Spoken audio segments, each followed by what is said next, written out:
All right, guys, I'm going to show you how to connect the Zapier MCP server to your OpenAI agent builder to a particular agent within the agent builder. Okay. Um, Now, this is what I like the most within the agent builder. So I'm going to show you why. Okay. So first of all, let me show you the vision here. Let me get you excited about what's possible with the agent builder. So here, I created an agent. Okay, as you see, I connected the Zapier MCP server. Now you can give your agent various tools, right? Um, the thing is, you're very familiar with web search already, file search. These are like known, uh, you know, for the past, I don't know, 2 years now. Um, But this MCP server to me, um, you know, is a game changer. So what exactly is MCP? Essentially, I don't know if you saw the keynote recently, like 3 days ago. Basically, they were showing that you can chat with apps, quote unquote, chat with apps. How does that work, right? Imagine all the different amazing apps out there that you want to chat with. How do you do that, right? You need a sort of protocol, a standardized protocol across all these apps that your agent can chat with, right? And so the MCP server takes uh, dedicated tools. It builds these dedicated tools from each app that you can then use, right? So it's like a tool provided by the app through the MCP server. I'm not sure if I'm saying it all right, but it works. A tool in the MCP server that could be used as a tool. It's like a tool within a tool, like toolception.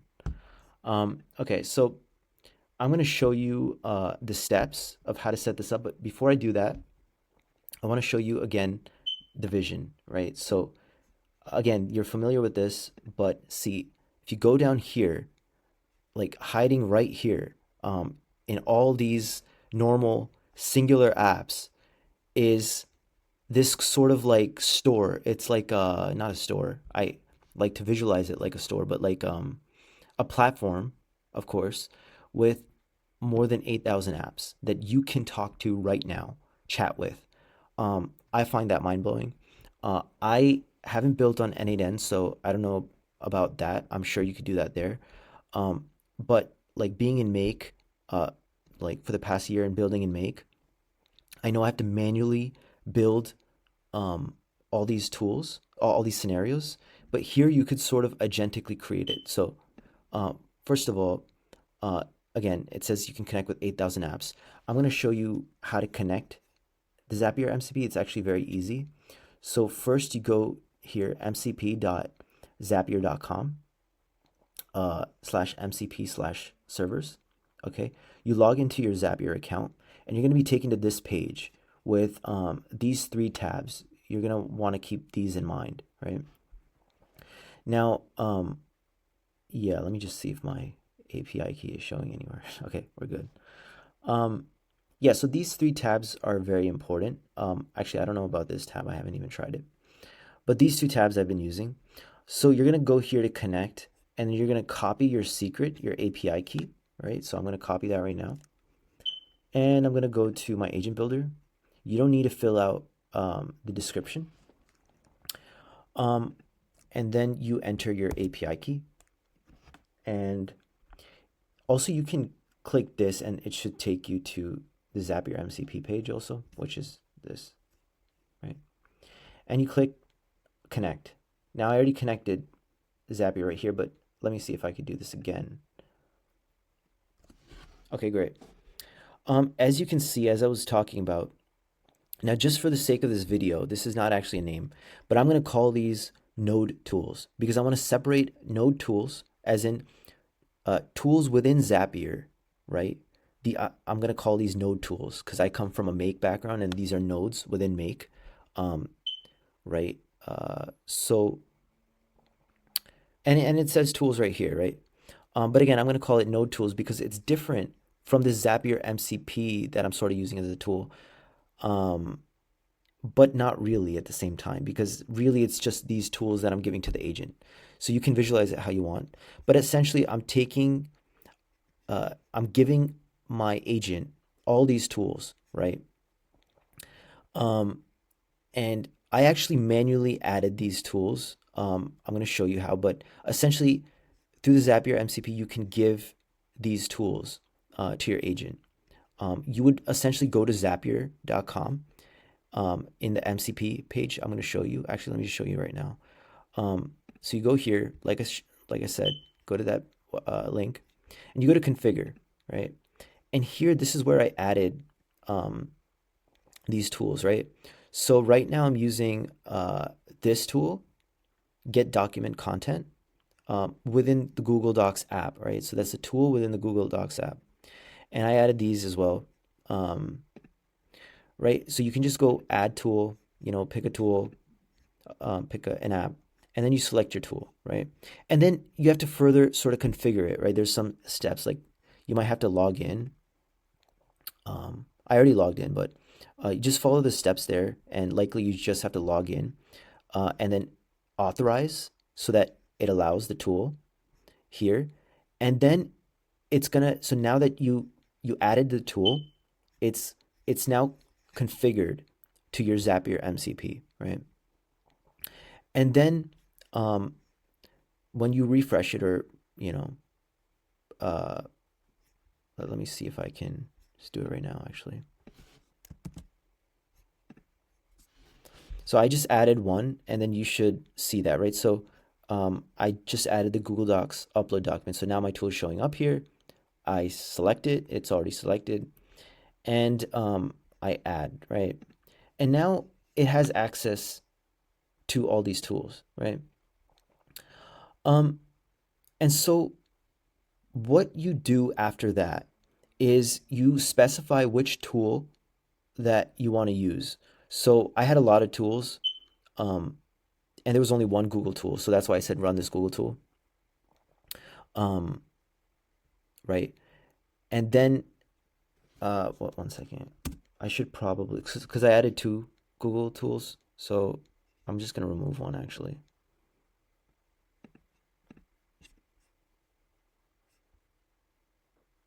Or you know what? I'm just gonna specify. In fact, that's the right way to do it. So yeah, I was just getting lazy, so I said run this Google tool. But ideally, you want to specify exactly which tool. That's really the smart way to do it. So I'm going to say Google, I'm going to write this tool out, run this, okay, run this tool, right? So you specify the tool, and then I'm saying the instructions, right? So, there's a really important step here, actually. Let me show you. Okay, so in the tool, there's going to be a requirements list. Um, okay, let me just try that. Yeah, let me disconnect that. Okay, here you're gonna see there's a requirements list, like a parameters that it needs to meet all these parameters so that you can get the final output, right? So in this case, um, I don't know. I think both of these are required.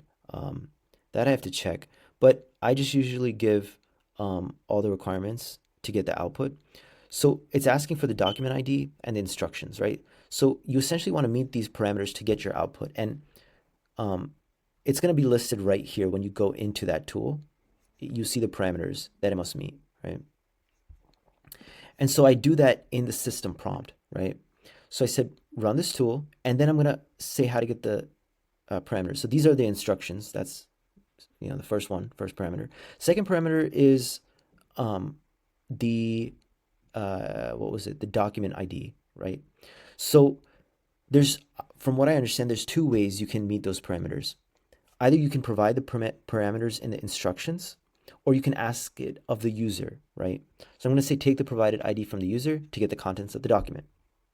Okay, and that completes my agent build for this case. And I'm going to now run it, right? So I actually created the, first, what is it? Message here. Okay. And so what I'm saying here is, um, well, let's actually do this first. One second. I'm just gonna say hi.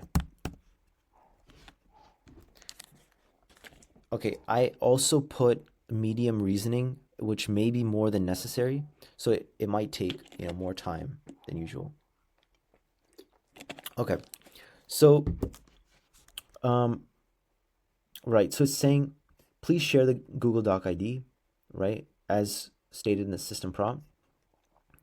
Um, see, yeah. So first, I'm gonna give the ID, and so this is the Google Doc for just for your, just to see what it looks like, right? It's just a random document I pulled out. Okay. And you're going to see that it's going to retrieve that, right? Okay. And actually, I'm going to say return the summary for it, right? And so what's going to happen here is I'm giving the ID. It's going to retrieve the content of the document. So I met all the parameters. I get the output because I met the parameters. Okay.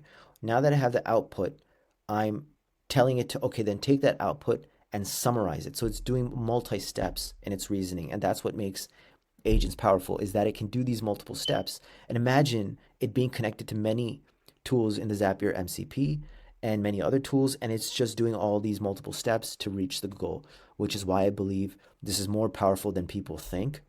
I don't know why it's getting that much hate. Um, Maybe it's just not as good as N8N. I'm honestly not that advanced. So for me, as a beginner, this is amazing. This is like, I really enjoy it because I love OpenAI products, and it's just very intuitive, and something about the agent builder just really draws me in, right? I don't know why N8N for me feels a little cold, too technical and stuff, and I'm not like a very technical person, so that didn't really draw me in, and I think it will. I think this could be a bridge into N8N for beginners, right? Um, but yeah, so I told it to ask me for approval, but I might remove that. We'll see.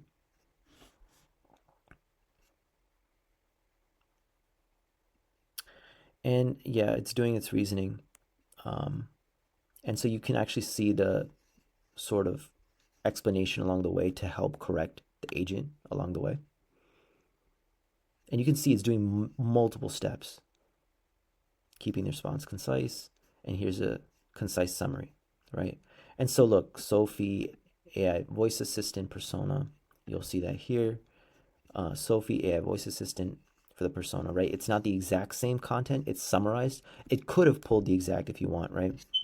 And this is just to give you, again, a preview of what's possible with the agent builder. I really want to sort of sell you on the vision here because it's really about the vision, right? I believe OpenAI has the infrastructure, a powerful infrastructure to rapidly innovate. And so, what is the case now is not going to be the case, months from now, not even years from now, months from now, in my opinion. Okay. Um, just some other important points about the Zapier MCP server and the OpenAI agent builder. I've tried many ways to connect these apps. I've tried connecting the Make MCP server. I'm sure there's a way. I couldn't get it to do it right now. I'm gonna keep trying. Um, and so yeah, like if you want to see my journey along the way, and if you want, more important insights, I really like to distill important insights that I'm learning along the way to help you implement that and learn from that. And really, I think the goal here is, of course, the builds, but also just realizing how powerful this is, the vision, and committing to mastering this on a daily basis. At least that's what I'm doing. Um, and just some last key points if I haven't mentioned it already. Um, so, like I said, you can access more than 8,000 apps. Does it work? I had this question, so that's why I'm putting that here. And yes, it does. It really does, right? Um, you have to understand that even though OpenAI released this a few days ago, um, they are very good with, if they put it out, it works. From my understanding. Of course, that's not completely true. I heard really complex builds in the OpenAI agent builder right now are not, working that great. But again, this is all iteration. But this really does work, right? And again, you have to make it work. That means through the system prompt and stuff. So don't just automatically. I see this a lot in people is that they automatically assume that because they're not getting the output, it's because of OpenAI's problem. Um, it could be, but just keep trying with the system prompt and other kinds of solutions to make it work. Usually, if there's not an obvious solution, there's a non-obvious solution. So you have to keep looking. Keep trying things. Okay. Like I said, I'm distinguishing node tools from agent tools. That Zapier MCP tools, I'm calling node tools. Um, but again, those node tools are just tools used by the agent. Okay. Um, yeah, I already mentioned this. These are the steps again. I've already gone through these, but again, just to summarize, you configure your tools in the Zapier MCP server. Then you click connect, get your API key, add it into your agent in the agent builder, you know, right here, right? You add that API key, connect it, system prompt with the specific tool you want to call, the instructions, the other parameters to, get the desired output. And then you say exactly what to output to. So I'm saying, don't just give me the contents of the document, give me the summary, right? Okay, in this case, I said contents, but you could say summary, and that's, the final output that you want. Okay, I think that concludes this video. I don't know if I said this already, but if you like this video, like it, subscribe because I am going to be putting out a lot of content on this because it really fascinates me, and let's sort of see where this goes. And yeah, I'll see you next time.